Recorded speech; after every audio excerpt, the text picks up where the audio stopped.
Hello guys, আপনারা সবাই কেমন আছেন? আশা করি আলহামদুলিল্লাহ ভালো আছেন। আজকে আমার ভিডিও উদ্দেশ্য আর্টিস্টদেরকে নিয়ে। বাংলাদেশের কিছু পাগল আর্টিস্ট আছে, পাগল পাগল। এক নম্বর জাহিদ খান, দিগবাজি নিয়ে এর কোনো শেষ নাই। মানুষ, পুরো পৃথিবীর মানুষ আমার মনে হয় বাংলাদেশকে নিয়ে হাসি তামাশা শুরু করে দিছে।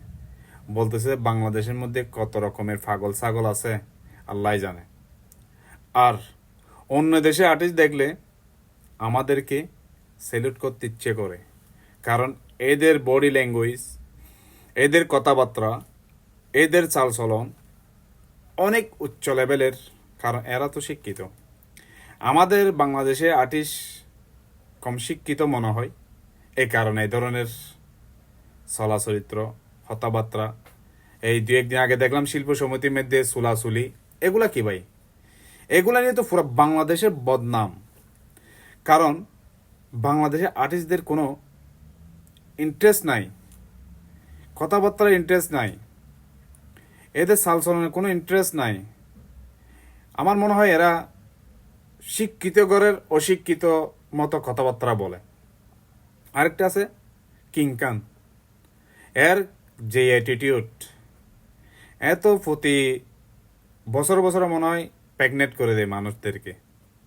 যে কথাবার্তা, ভাই দেশের জন্য কিছু করেন আপনারা? এগুলা কি হাসি তামাশা, কথাবার্তা, ডিগবাজি, ফিকবাজি। ভাই আপনারা সবাই বের হয়ে যান, নতুন নতুন শিল্পী আর্টিস্ট বের করেন, পুরানগুলারে রিজেক্ট করে দেন সবাই।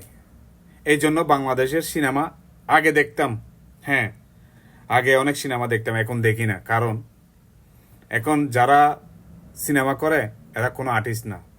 আগে দেখতাম সালমান শাহ, মান্না ভাই, নায়ক রুবেল, জসিম, এদের মুভি আমরা অনেক দেখতাম। আমরা হলে জায়গা পাইতাম না, টিকিট পাইতাম না ভাই হলের মধ্যে। এখন দেখেন হলের মধ্যে কুত্তা যায়, কুত্তা বলেন কুত্তা, এরা যায়, ভালো মানুষ যায় না। কারণ কিছু আর্টিস্টের কারণে। আর সবসময় চুলাচুলি, মারামারি, এ ধরনের। আরে আমাদের পার্শ্ববর্তী দেশের আর্টিস্টরা কিভাবে মুভি করে, কিভাবে অনুষ্ঠান করে, এদেরকে আপনারা ফলো করেন। তারপরে আমাদের দেশে এ ধরনের অনুষ্ঠান করিয়েন আপনারা। তাই বলবো, আর বেজ্জতি করিয়েন না 17 কোটি মানুষকে। ভালো হয়ে